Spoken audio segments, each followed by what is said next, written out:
প্রবাস থেকে ভোট দেওয়ার সুযোগ পেয়ে উচ্ছ্বাসিত সৌদি আরবের জেদ্দার প্রবাসী বাংলাদেশিরা।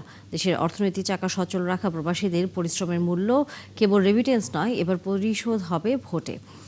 তাই প্রবাসীদের চাওয়া অবাধ, সুষ্ঠু ও নিরপেক্ষ গ্রহণযোগ্যমূলক নির্বাচন ও দুর্নীতিমুক্ত জনবান্ধব সরকার প্রতিষ্ঠা করা। জেদ্দা থেকে জামাল হোসেনের স্বপনের তথ্যছবিতে আরাফাত ইসলামের রিপোর্ট। আসছে আগামী 12 ফেব্রুয়ারির আসন্ন ত্রয়োদশ জাতীয় সংসদ নির্বাচনে নতুন যেই সরকার ক্ষমতায় আসুক না কেন, তারা যেন বিভিন্ন সুযোগ সুবিধা নিশ্চিত করে, সেটাই প্রত্যাশা জেদ্দা প্রবাসীদের। মধ্যপ্রাচ্যের সৌদি আরবের প্রবাসীরা প্রবাসী রেমিটেন্স যোদ্ধাদের রাষ্ট্রীয় স্বীকৃতিরও দাবি জানান। প্রবাসীরা চায় রাষ্ট্রীয়ভাবে তাদেরকে সম্মানিত করা হোক এবং তাদের নিরাপত্তার ব্যবস্থা করা হোক। আগামী সরকারের কাছে প্রবাসীরা প্রত্যাশা করছেন ব্যাংকিং চ্যানেলে যেসব প্রতিবন্ধকতা আছে, আগামী সরকার সেইগুলোর দ্রুত সমাধান করবে।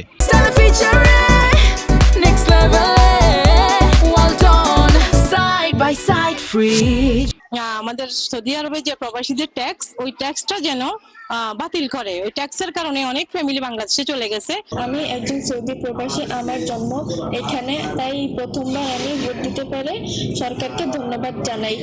আমাদের ভোটে যে সরকার ক্ষমতা আসবেন, তিনি যাতে বিমানের টিকেটে একটু সুনজর দেন, এটাই আমরা চাই। জেদ্দা প্রবাসীরা বলছেন, করোনার পর থেকে এখন পর্যন্ত দেশে ফেরার বিমানের টিকিটের দাম কমানো হয়নি। তাদের চাওয়া এই টিকিটের দাম যেন অন্যান্য দেশের মতো কমিয়ে আবার আগের দামে ফিরিয়ে আনা হয়, যাতে করে সৌদি প্রবাসীরা প্রতি বছর দেশে যেতে পারেন সহজেই। মানে টিকিট আমরা দেশে যেতে পারি না, বিভিন্ন সময় সিন্ডিকেটের টিকিটের দাম বেশি, যেতে পারি না, দেশে থাকতে হয়। জেদ্দা প্রবাসীরা সহজেই দেশে বিনিয়োগ করতে পারে, সেই ক্ষেত্রে প্রবাসীদের জন্য সুযোগ বাড়ানোরও দাবি জানান তারা। আরাফাত ইসলাম, ৭১।